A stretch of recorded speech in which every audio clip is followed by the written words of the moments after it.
20,000 trapped in Moscow's metro, traffic signals dead, fires near energy facilities. This wasn't random chaos, it was a playbook, the objective, psychological shock, and logistical choke. In this video, we unpack the shift behind it, Ukraine's pivot from defensive dependence to self-reliant deep strike forces, drones and Flamingo cruise missiles hitting rear infrastructure and the Tsavo pipeline network. You'll see how that evolution turns blackouts into sustained pressure, with energy capacity losses that could power between 1 and 5 million homes, and why winter only magnifies the effect. Before we move on, please take a moment to subscribe to the channel and like the video. How does a country under nightly bombardment build a toolkit that reaches Moscow without waiting for anyone's green light? It starts by replacing borrowed strength with homegrown teeth. Early in the war, Ukraine leaned hard on Western stockpiles for air defense and artillery, buying time more than shaping the fight. That balance shifted as domestic workshops and state programs fused into a production base with its own long-range playbook. Now, the talk is not only about surviving waves of missiles,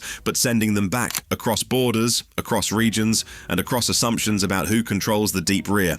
The contrast is stark, where foreign systems once defined the outer limit of Ukraine's reach. A domestic fleet now sets the pace. Engineers pushed out fixed-wing drones that carry fuel-efficient engines, high-aspect wings, and composite airframes tuned for range. Quadcopters moved from hobby airframes to swarming nodes with mesh links, letting dozens lift off in coordinated waves.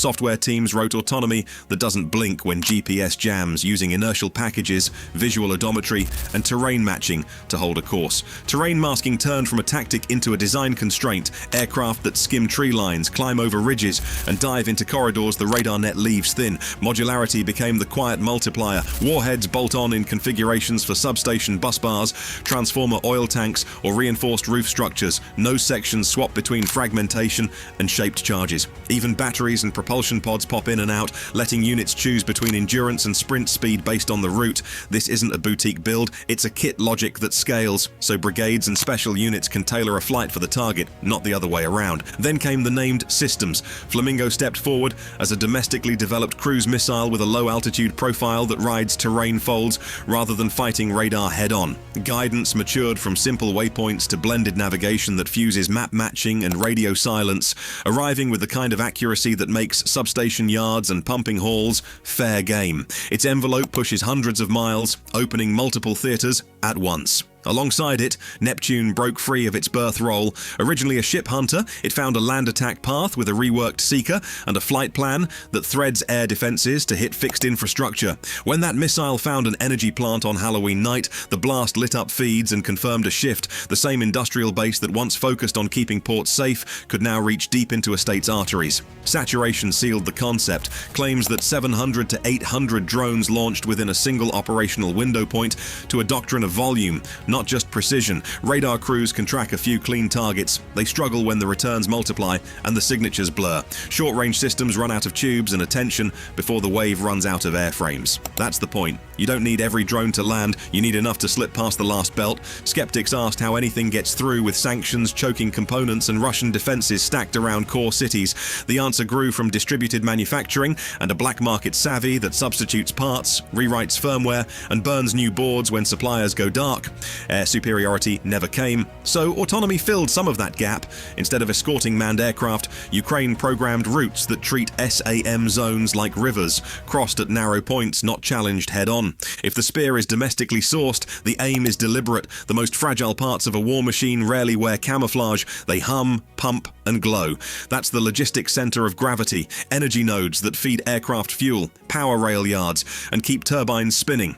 Ukraine's new arsenal doesn't ask permission to reach them. It just needs a weather window, a flight plan, and a few dozen launch trucks. So, if the weapons are the spear, what artery did they aim for to choke movement far from the front? Why go after power and a single pipeline web when runways and depots seem like the obvious prize? Because planes don't fly and tanks don't roll. If their fuel lifeline slows to a drip, hitting the artery first starves everything downstream. When the lights falter and pumps stall, the front feels it days later as sorties slip, trains idle, and convoys miss windows. That delay is the target. The Tsavo pipeline network moves refined product from hubs toward air bases and armored brigades, not just across one corridor, but through a lattice with feeder lines and lateral ties. Flow runs from refinery clusters and storage terminals outward to transfer points where rail cars load on tight schedules.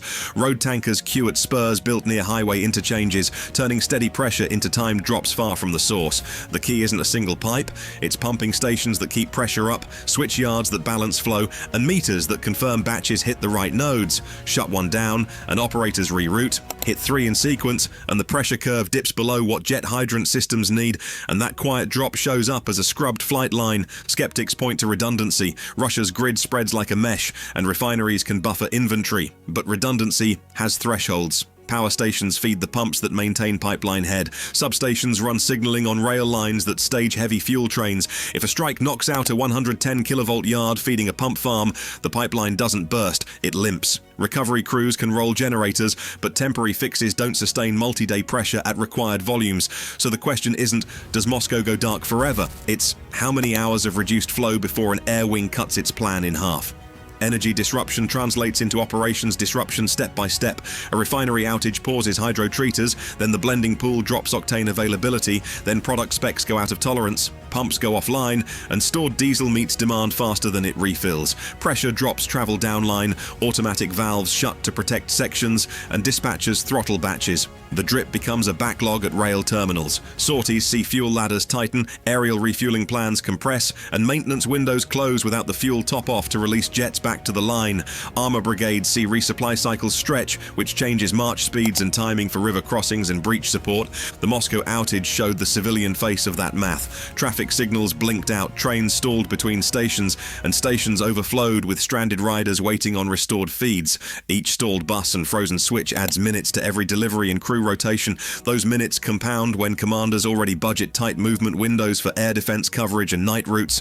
Civilian disruption becomes friction in the military's own transit lanes without a single runway cratered. Think in capacity terms. Lose enough generation and substation throughput to equal power for 1 to 5 million homes, and you don't just dim apartments. You stress industrial draws from compressor halls to coking units, and you force load shedding that prioritizes hospitals and water. Military users then pull from a shrinking, reshuffled pool, which adds delay, even if the tap never turns fully off. Repairs don't snap back clean. Many refineries and grid nodes rely on Western origin controllers, seals, and turbine parts. Sanctions force workarounds that pass initial tests but wear faster, build heat, or drift out of calibration. Crews can replace a burned transformer, but they can't conjure a new set of bearings or PLC boards on demand. The long tail is degradation that reappears weeks later under peak load. Evidence stacks in familiar patterns. Clips of drones overhead shortly before outages, fires licking at fuel transfer yards, and cautious statements from local officials about technical issues.